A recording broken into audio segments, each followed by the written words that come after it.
My guest today is Christopher Malter, the CEO of Avalon AI. Thank you, Chris, for joining me today. Thank you for having me, Terry. Absolutely. I know we've been trying to get this interview done for quite a while, so I'm pleased that we're finally making it happen. I'm going to start by explaining what I understand Avalon AI to do, and then you can fill in the blanks and expound for me. Sound good? Yep, sounds good. All right. It's a data analytic company that collects data on opioid prescribing surrounding surgery procedures. As many of you know, each surgeon and anesthesiologist has their own medication preferences for procedures. That includes pre-op, peri-op, post-op. Obviously, they think that their preferences work, and in some cases work best, which is why they have them, right? But are these med combinations and amounts really the best when looking at outcomes? And this is where I understand Avalon AI comes in. They look at the data, including patient outcomes, and then they use that data to find ideal treatment plans for patients. How did I do, Chris? That was very good. Yeah, that was good. All right, so tell us more about what Avalon does. Okay, so real quick, so Avalon AI is a value-based data analytics company, and value-based is one of those. I kind of equate it to like the word love, right? It's there's so many interpretations of it. It's been around for a long time, but data is really integrating itself into treatment outcomes more and more. So the delivery of healthcare and data is becoming sort of they're combining and joining as it relates to the overall best outcomes or delivery of care. And so with Avalon AI, we are doing that, right? There are no prescribing habits. There's no baselines for every single procedure throughout the United States. There's no baseline for opioid prescribing, which is kind of crazy to your point. And so we are addressing that at the point of care because, the U.S. is going through a major opioid epidemic. And look, I'm going to talk a little controversial here. We've all been impacted by opioids in some way or another, right? A friend, right? A family member, whomever it is. And I think we're at a point right now where we really have to just sort of corral this and understand this and have an understanding where, okay, here's the prescribing habits for, this person who's this age, they have their weight, age, whatever it is, they're going in for this procedure, and that's it. Like that should be it. What happens is, there's more people that go in for example, for a rotator cuff and come out because their pain tolerance is not well, it's not good at all. And they end up taking more and more opioids post-op and ultimately become addicted. So that's where that's where Avalon AI comes in.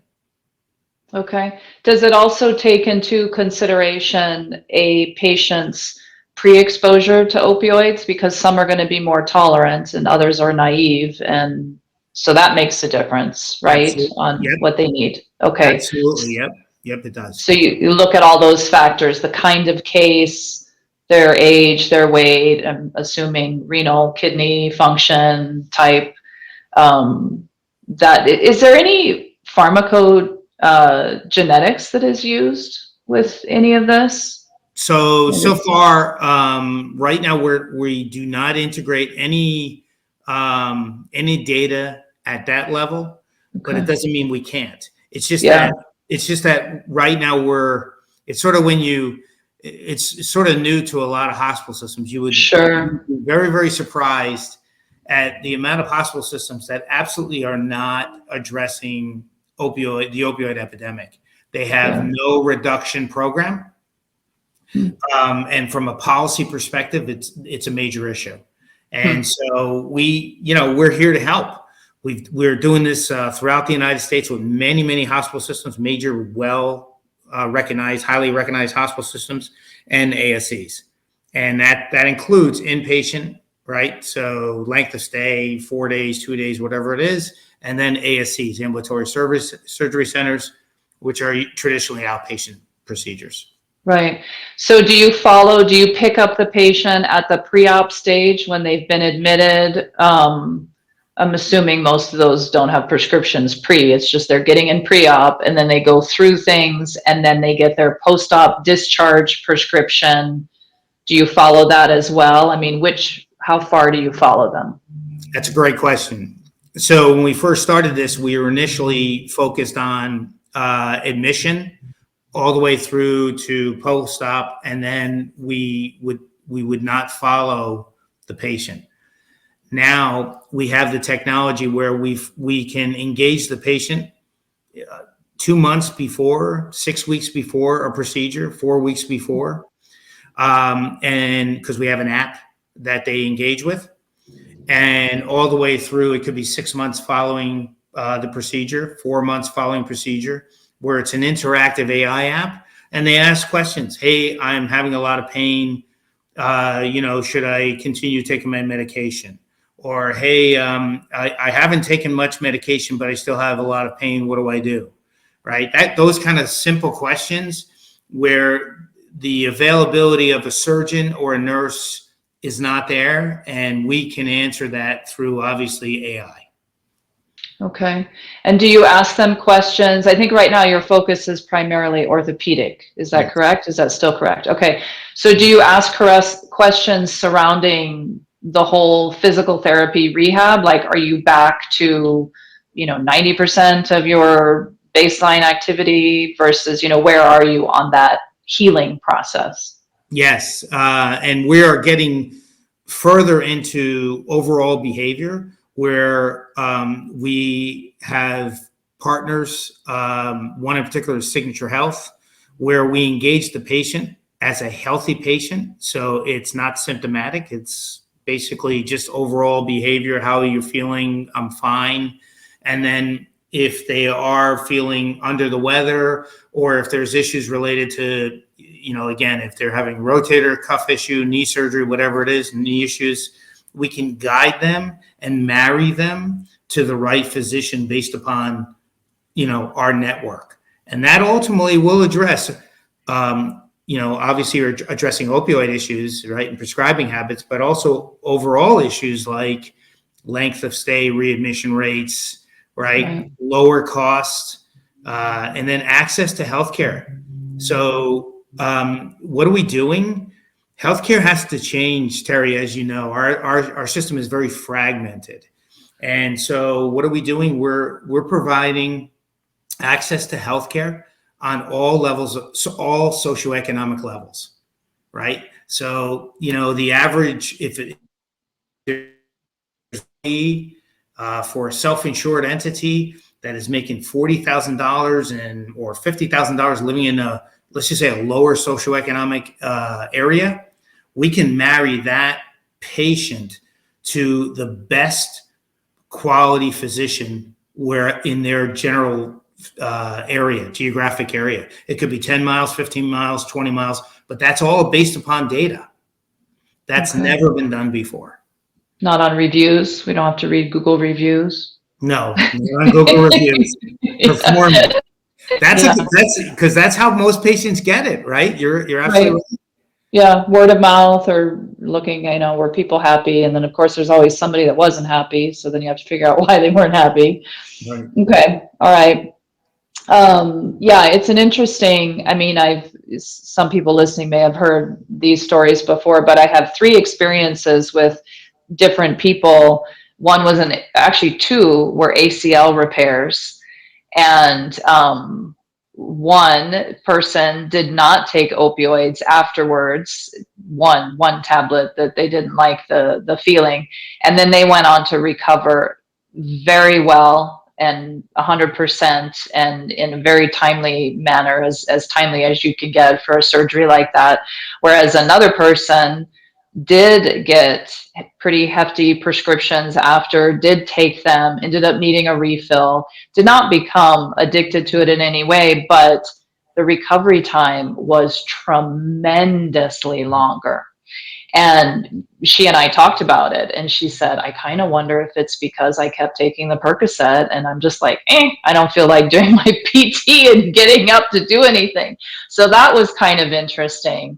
And then another person, my husband actually, that had not orthopedic surgery, but Achilles, snapped his Achilles. And, at a ripe old age of in his 50s, and didn't take any opioids because his wife is a pharmacist, and I was going to give it to him for 24 hours is all you get, buddy. Ended up being even less than that, but his physician said, I cannot believe how quickly you have recovered. Somebody of your age and recovering like that. So those are some stories that I have of just people that didn't take the opioids after versus those that did, not to mention anything that happened in surgery. Of course, I don't know what they were given then, but it really can make a difference. Now, your product was developed for, outcomes and best practices and stuff, but I think a byproduct of that is when it goes into a hospital facility and you're starting to look at the data and each individual person's, anesthesia providers, data and usage. Have you had any cases where the facility starts to look at the data and think, we've got an outlier here. This anesthesiologist is using quite a bit more, administering quite a bit more. I think we may have a diversion problem. Have you seen any of that come out of the use of your product? Yes. So, it's funny. AI in the past has traditionally not addressed sort of behavior. It's only addressed risk assessment. So it's integrated data with a risk assessment element. We've embraced the patient and the provider and the payer, all three. So in this case, to your point, yes, we follow the patient all the way through. But then on the provider side, it's incredibly important to recognize on a hyper level, who's prescribing what, and if there are spikes. And indeed, we have had this happen. It really is, when we first developed the product, believe it or not, we developed it in a similar situation for the CDC in this capacity. So it really does adhere to identification of those providers that are overprescribing or might not adhere to the necessary standards associated with certain procedures. In that case, what do? We usually act as a third party where, we are sort of providing the necessary data as an independent party that maintains the integrity of the data on behalf of the institution and the provider. In this way, there's no partiality, and data is data. It doesn't lie.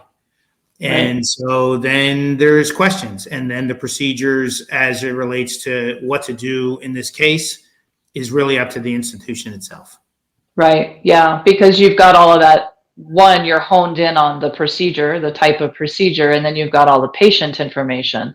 So you really can compare, without all of that information, you're just looking at a bunch of anesthesiologists or CRNAs that are using meds, but it's like, you got to dig deep into that chart to figure out if there's any anomalies, right? Yep. But you've got all of that information within that data. So that is great. So you're really plugging a hole that I think exists out there, that it's just really difficult to monitor the OR for diversion when it comes to the providers. Yeah.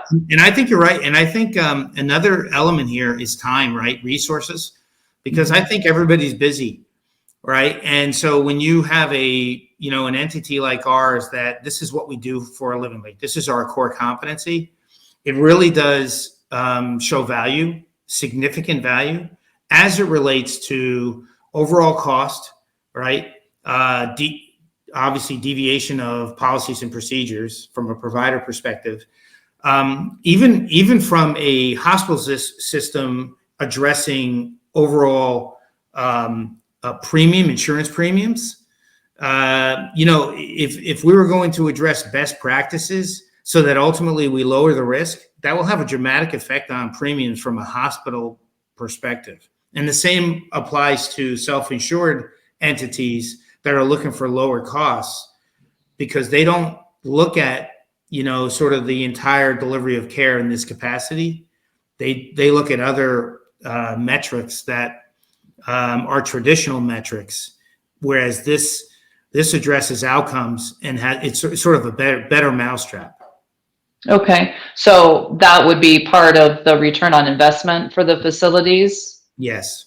Okay, Yes. and does that take time then? I mean, you have to go through the year with this product to then see the differences, and then the insurance groups and stuff see, okay, your outcomes were better, we're lowering premiums, or how does that work?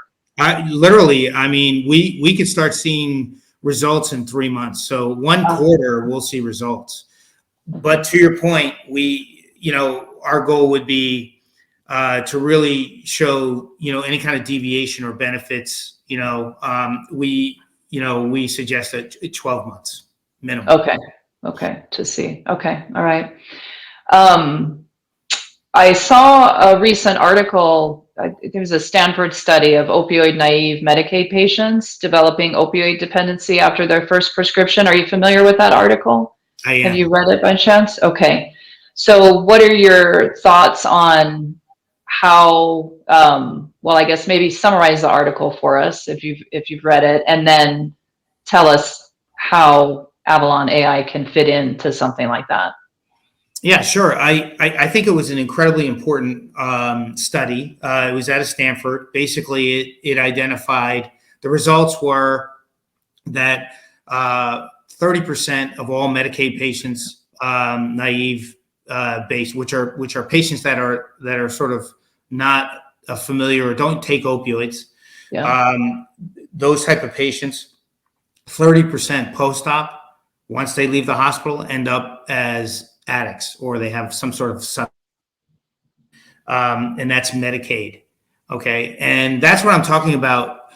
We live in a world right now where everybody's addressing, equality and maintaining a certain level of, equality from a socioeconomic perspective. I absolutely agree with that in healthcare. Healthcare to me is like, water, right? Everybody should have access to healthcare and good healthcare.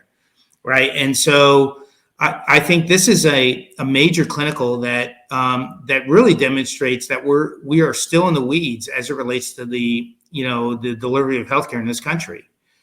And for hospital systems and ASCs, providers, self-insured entities, it is their responsibility. They must be held accountable to address this issue on an ongoing basis. And Avalon AI can easily do this. This is what we do for, this is our core competency. This is what we live. Mm-hmm. And yeah. This is what makes us, differential. And again, what will it do? It will address, the whys, right? How do we change behavior so it's not like that? How do we make it so that, Medicaid patients, once they leave a hospital system or an ASC after, again, having knee surgery or whatever it is, that there is a follow-up, that they are adhering to their regimen, because every pain is completely subjective. You're not taking too many pain pills, you're being monitored, like you talk about, the situation with your husband, you were there monitoring. If we could just have that, where there's somebody, and again, through technology, we can do that, where we can monitor the patient and they interact with technology just like a typical app. And of course, there's personal relationships as well, personal interaction with some of our partners like Signature Health. That will absolutely bring that number down. And we are responsible as providers. We must do this. Right. Well, and through best practice, if we can find that certain kinds of patients or certain kinds of procedures, we don't need the opioids after. I mean, and then we just reduce it. And then we reduce all of the bottles that everybody has in their medicine cabinets too, because we all keep them for after. Yep. All right, great. So you're in ortho now. Do you have plans for expanding into different types of surgeries? Yes. So we're now getting into spine, and what's happening, we are segueing into other divisions, other departments like cardiovascular, diabetes, disease states, because they're seeing obviously the return on investment. They're seeing the relevance. So yeah. Okay. Yeah, well, you've got the basic structure. It's probably not terribly difficult to expand into different areas, but I think it's great. I think it makes sense that you decided to focus in one place. And orthopedics was probably a pretty good place to focus. There's a lot of opioids that go through that. Yeah. All right, great. Well, thank you very much for your time today, Chris. This was really informative, and I think it's maybe a product that people don't realize are out there and can be used to supplement what they are already doing in their diversion mitigation and monitoring programs, and add another layer that really can bring some great patient safety and some best practices to their institution. So I think it's great. Yep. Thank you, Terry. And if anybody wants to get in touch, they can email me. So I'll just give my email. Sure. So it's cm@avalonai.co. CM, Christopher Malter, @avalonai.co. It's the easiest All way. right. Yep. Perfect. Okay. All right. Thank you very much, Chris. You have a great rest of your day. Okay. Thanks, Terry.